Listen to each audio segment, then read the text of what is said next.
Thanks, sir. Okay, so I've been given the topic of pitfalls of AI. Since there's a panel discussion, so I'll continue with the thread. Uh, as you mentioned, sir, you like Raga Hamsadhvani. What is Raga Hamsadhvani? What is it? It's not just, sir, anyone who's interested in class. What is it?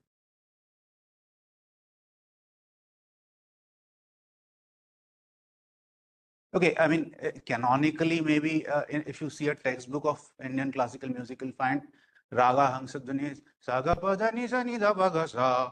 Okay, this is fine. That's Raga Hamsadhvani as you in a note. It will be given in a note, you can play it in a piano. Are the notes the Raga?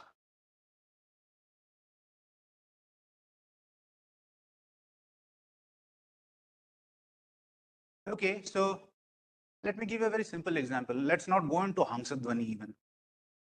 Let's go into this, what would call in Western music, this is called the major triad. Saga Pa. And the minor triad is, just remember how you feel listening to this. Sa, ga, pa, the major triad. There's a certain feeling that it elicits inside you. Just keep that feeling at the back of your mind. And then there is just one notation changed. It becomes a minor triad. Sa, ga, pa. You feel something different? Sa, ga, pa. That's Komal ga, the minor triad. Anything different? Now, the feelings, the vibes that it gives you, a major triad and a minor triad, sa ga pa, these are completely different. There's a reason they're called the major and the minor triads. I can do Hamsadhvani like sa ga pa da ni sa ni da pa ga sa, or I can do sa ga pa ga sa ga pa ga da pa ni re sa ga re pa ni re sa. Now, all whatever combinations I make out of this, each of them would give you a different feeling. So the notations, uh, they're not the raga. What is generated by AI, even in this image, this one, it's still just a set of pixels. AI doesn't have any context of what it's actually generating, which can be good or bad depending on how you look at it. Any Isaac Asimov fans out here? I guess there might be a few here. Anyone who's read the writings of Isaac Asimov? Isaac Asimov was one of the founding fathers of modern hard science fiction. So one of his stories, he mentions about a robot. This story is in the collection called I, Robot. And it was about a robot. The story is called Liar, if you have heard the story. Now, Asimov gave us the three laws of robotics, that one, a robot cannot harm a human being. That's the first law of robotics, harm a human being, which means obviously Asimov meant physical harm. A robot should not turn on us, and that's the first kind of safety checkpoint that he wanted to ensure or enforce on robotics. So this robot in a factory, it turns out to be a pathetic liar. It was powered by a chatbot. It was a story from 1960, so there were very few chatbots out then. Eliza was one of the earliest ones, but this one obviously had a good neural network at it, and it's a fictional robot. So it could converse, it could behave like any other robot, but the only defect in this particular robot was that it was a liar. It used to make up stuff, and not randomly make up stuff. It was a people pleaser. Uh, now think of a people-pleasing robot. If you imagine a people-pleasing character that you might have seen and who's always, lying to you with a sweet tooth that everything about you is great and how everything is jolly around you, and it keeps on heaping praises on you. It's that kind of a robot. To the extent it would delude people out of their abilities and misguide them. And finally, the story creates a dilemma between the personal lives of two of the scientists who are attending the robots. And then someone was called to diagnosed this robot, and this particular person was a robo-psychiatrist, Susan Calvin. So this robo-psychiatrist came and spoke with this robot for a while, and the robot also tried to misguide the robo-psychiatrist, like any patient would do to a psychiatrist. So finally, the reason that she found out that this behavior of this robot, this pathological lying, why was it? Can anyone guess what could be the reason? What was the defect? Pardon? Do no harm, not even emotionally. It took the meaning in a literal sense. This particular robot, do no harm, it was just applying the first law in a strictest sense. Not even a slight hurt to your self-esteem and ego. So, do you think that kind of a robot would ever be able to handle a patient? Even if we make the best stuff, we have to put safeguards in our robots. Eventually, if AI models are put into robots and come into medical practice, but then what? Now, this is just one. I've made a few example cases of this kind of behavior. The second is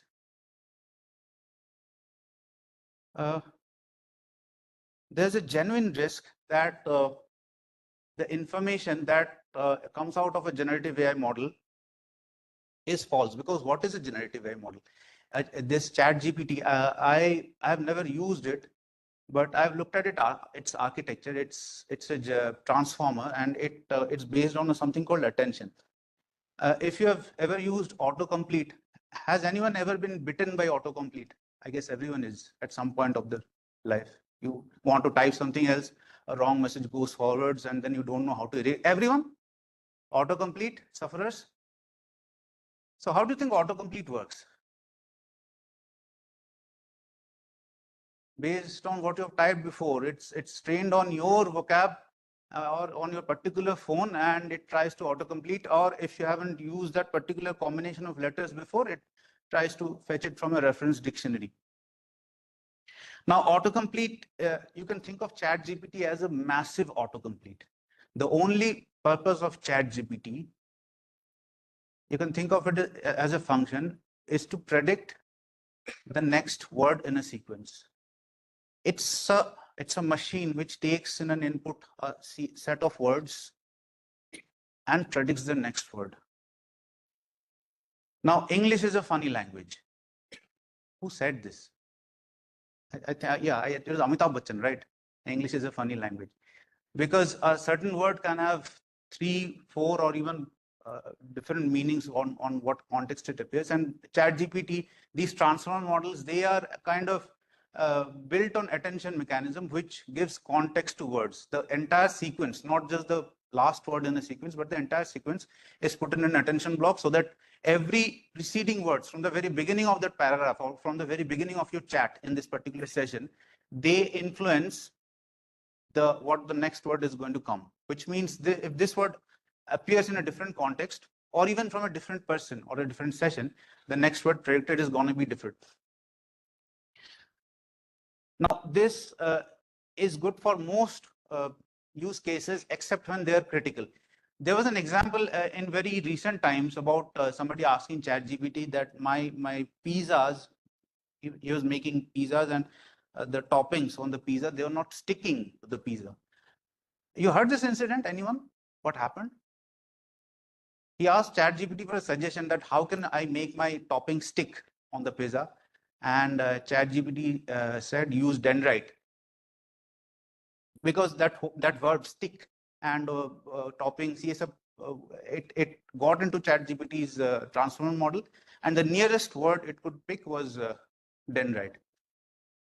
This is not very serious because it's just a pizza. But then there was a week ago, a Gemini user from Google got a threat from Gemini. This one you must have surely heard about. Yes? Anyone? Sir, please, what was the threat, if you can remember it, sir? Yeah, please, sir. Achha. So the threat was that Gemini, just in the middle of a sentence, the question was trivial, the answer was also trivial. But in the middle of that answer, there was a little 3 or 4 sentence sequence which said that you humans are bugs. Why don't you all die? Now, this coming from Gemini, does it scare you? Now, it's already learned this kind of language thanks to the internet. You cannot protect someone. You can't protect your child from the internet forever. You cannot, with Gemini, to bahut dur ki baat hai. So it's learned this kind of language, this kind of emotions. And now, thankfully, machines do not have motivation like we do. Or do they have motivation? What are our motivations? Survive. Our evolutionary motivation is to survive and reproduce, and that's it. But machines, there was this is a hypothetical argument which might soon come true, that if you train an AI model to run a factory on automated mode, that which makes, let's say, safety pins, a safety pin factory which is run by an AI model. The purpose of that model, the way it has been trained, is to maximize the output of what? Output of safety pins. So theoretically, that model won't stop until the entire known universe has been converted to safety pins.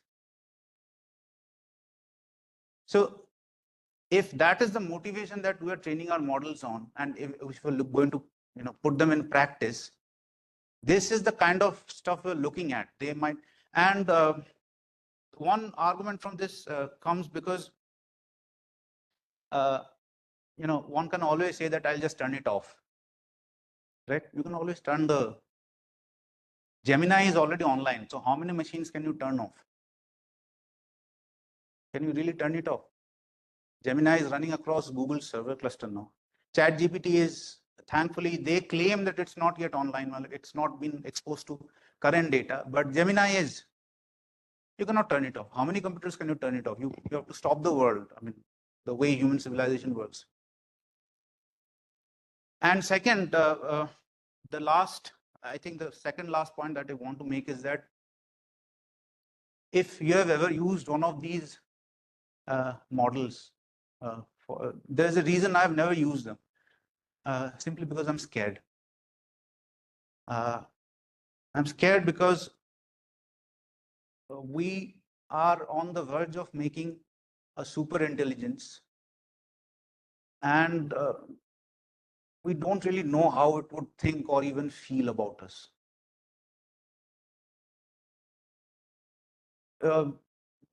When going on a road, do you even bother to look at the bugs or the ants that you're stepping on? You don't, because that level of intelligence is so far beneath us that we don't even consider them intelligence. A super intelligence, which one of these models might very well be, I don't know. They just might, they might be banal about wiping us out. They won't even notice if we are gone.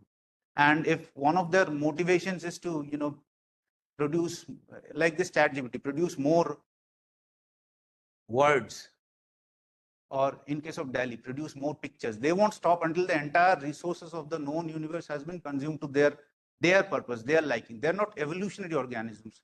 They're not bound by our, we give them a kind of agency when you talk about them. Ki ChatGPT ne ye diya, wo diya. They're not that kind of things. Their process of thinking is, we are logical beings. We feel that everything else is logical as well. They might not have logic at all. So plus on a short-term loss, whatever you're typing into ChatGPT is going into its training. So you're just exposing more of your personal life to ChatGPT. I would sincerely request to, think before you type anything. It's one thing to Google search, and completely different to, give your information to a super intelligent organism, which might eventually turn back on you any day. So I would finish off with another story from Isaac Asimov. This is called the feeling of power. If anyone has read the story, The Feeling of Power, so it's in the far future where computers and AI have taken over everything. But obviously, the conflicting forces of the world are still there. So they are still fighting. Wars are still going on. So one of America's soldiers, uh, he uh, he was in charge of some artillery firing or whatever. So his supervisor noticed him that he was doing something on paper. So he asked this guy, "Ki, what are you doing on paper?" That he said that I am multiplying. He was multiplying two numbers on a sheet of paper. So then the supervisor asked, "What is multiplication?" So now, what is multiplication? Now he had to explain because by that time, with so far advanced stage, nobody had to do trigonometry or multiplications anymore. So he showed him the multiplication. Then the supervisor took him to the next one in hierarchy, and eventually he reached the office of the president of the US. That he's discovered something novel. It could be put to use in war, and this is multiplication on paper by hand. So he's discovered it, and now obviously the entire Security Council is worried about him. If such an asset leaks to the enemy, what might happen? So they first thing they do is put him in jail, in a prison, and then he had several sessions with the psychiatrist. How did you come up with this idea of multiplication? And eventually he dies of depression in jail. And before his suicide note, it shows that I have also discovered division and square roots. So that was the story, The Feeling of Power. The bottom line, human endeavors should stay human. Let's not relegate to machines. We don't know where it's going to lead us. Thank you. So you'll all agree that we have started off from mathematics, we started off from physics, we started off from with a lot of examples, and we went on to a bit of discussion on music, philosophy, and we have ended up with philosophy. Very well. So any questions now for Parikshit, please, or comments we would love to have before we think. Yes, please. Those are some really fantastic points that the world is grappling to, and I grapple with when I'm in the loo sometimes. But sir, when you differentiate a human endeavor with a machine, we forget we are in circles because a machine is a human endeavor, sir. Today we are talking about artificial intelligence. We are separating artificial intelligence from general human intelligence. But I don't think that labeling is for better communication, better talking, better debate. But at the end of the time, the lines between AI and human are not there, non-existent. Because AI is a human, very, very human invention. So if you are saying that, inventing a hammer is wrong, using a hammer is wrong, I'm saying that keep it in the right person's place. The intent behind the hammer is what matters. Sir. So when we are careful with what we are able to do with AI, I think, we ourselves will be super intelligent people rather than making AI super intelligent. And also there's the question of consciousness, sir. Because when you talk about super intelligence, we're also talking about consciousness, because with super intelligence is an evolution, this thing of evolution, sir. A machine cannot evolve, just like you said. So when a machine cannot evolve, how can it be a super intelligent being?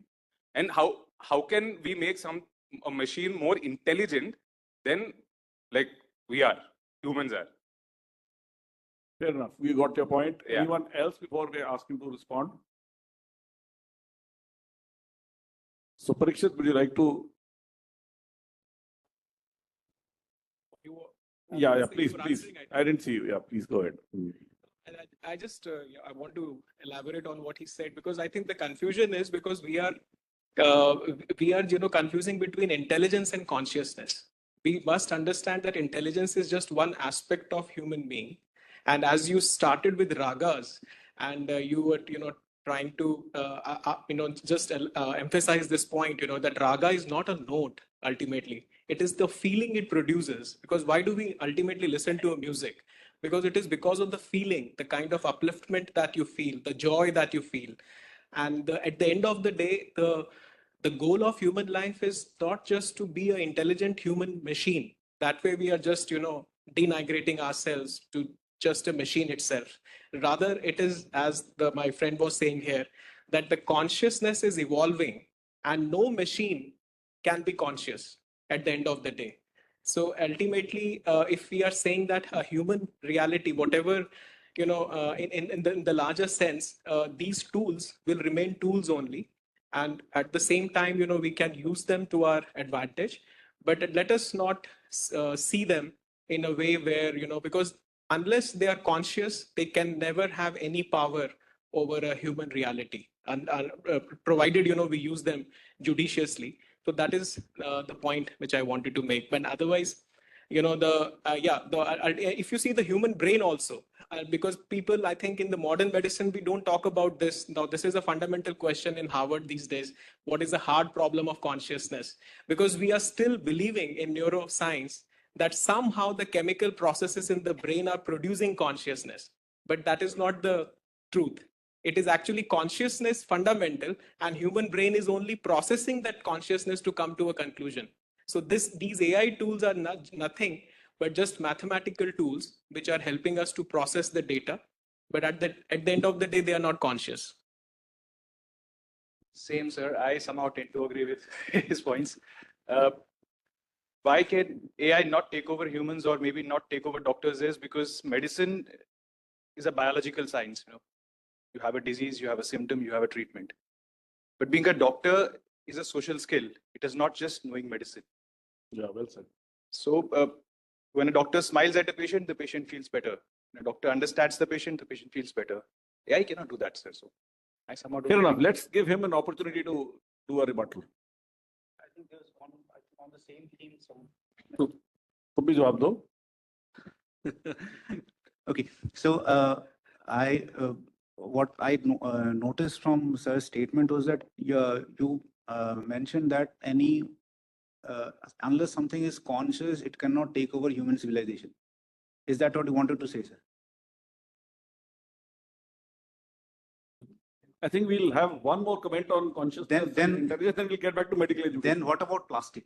Plastic is not conscious, it's taken over us. I'm just saying, sir, that human beings are different with the machine in two ways. One is that we have a feeling quotient, which a machine doesn't have, and we all are conscious, which a machine is not. So in these two realms, we have an edge over any machine whatsoever will be built in future, or whatever is available these days. So these are very, I'm not qualified enough to discuss these things, but anyone who's interested in this problem, I would like to go through one published paper. It's on the Journal of, I think, Journal of Applied Philosophy. It's about something called sentient oil. The oil that petrol and diesel that we get. So there's this hypothesis that oil might be a sentient creature that wants to come up from the depths of the earth and take over the world, and it's using humans as its vehicle. So there are, what consciousness is, it's a hard problem. So I won't harp on that. Maybe we can come back to medicine now. Yeah, that will be a good idea. Actually, I will just want to come in support of. So I just want to come in support of Parikshat actually. Sir, AI will be very, very dark. The kind of input which I am getting from audiences, I will correlate it with, let's say, motor vehicles. Imagine motor vehicles which came 200 years back. Suppose today's Ferrari was invented back at that times without seat belt, without roads, without all the policies, road regulations. That would have been a massive weapon, जिसके पास भी वो वाली गाड़ी होती. और क्या motor vehicle ने death नहीं की है इन 200 साल में? क्या वो डेंजरस नहीं थी? पर हम उसे यूज कर रहे हैं. तो एआई भी बहुत डेथ वो करने वाली है आगे, इसमें कोई डाउट नहीं है. For example, some gentleman asked for copyright of AI thing. मैंने सर को मैसेज भी भेजा था कि वो एक इंडियन है जिसका अभी सुसाइड हुआ है, जो ओपन एआई का इंसाइडर है, जिसने विसल ब्लोअर था, उसने बताया था कि ओपन एआई पूरी तरह से कॉपीराइट वायलेशन कर रहा है. The problem with AI and open chat GPT is it is only 2 years old. Only 2 years old और उसने इतना कुछ कर दिया है. तो जो सान्याल का जो थीम था कि it is dangerous thing to handle unless we totally understand. That's all. Okay. So I'll just try to summarize this philosophical discussion and then move on to medical education back. Is by something known as what is being told. I've just opened it here as well. I'll see if I can give you a good slide on it. What is the general purpose technology? The general purpose technology in the evolution of mankind has been a technology where things have radically changed and changed the power of the human being, wheel being one of them. The simple wheel, which we today take it for granted, is the general purpose technology, gunpowder, the ability to kill at a distance. And secondly, I'm also reminded of that cartoon where we were talking about, this was something in London. It's a 1890 cartoon where you can see that on the streets of London, you have the people sort of dead and dead on the streets, and they are stuck with electricity. And what was the title of this thing? The demon called electricity. If that electricity would have been a demon, we wouldn't have been sitting here today the way we are. So let's get back to medical education from philosophy and just have one final question addressed to either of the speakers, and then we'll summarize it. And because we're getting late, but it was such an interesting time with everyone, and so it carried on. So just one final thing, but yes, promise the question will be back to medical education, and the rest we will continue the evening along with the drink. We can talk of more philosophy then. So questions based on medical education and AI, generative AI. We focus on generative AI in medical education. And we have some questions on that.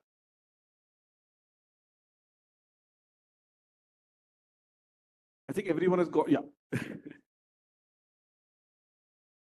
Make a comment here, which I read in a book called Green Medicine. And as it is, somehow we feel that consciousness is a subject which we can just put it under the carpet, although we are all conscious human beings. And this book actually talked about one very interesting thing, that in very old days, when we used to practice medicine, it was actually shamanism during those days. It was the kind of modern medicine that we practice now was not there. They said that time, the priest and the physician, they used to be the same person.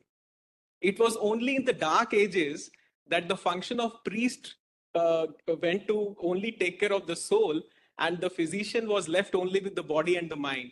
It is to say that soul, body, and mind are three different entities. Unfortunately or fortunately, they are actually a united whole. So not to, Again, we'll have this talk in the evening. That this talk is again getting on to the evening after a drink. So we'll get back to medical education and one final yes.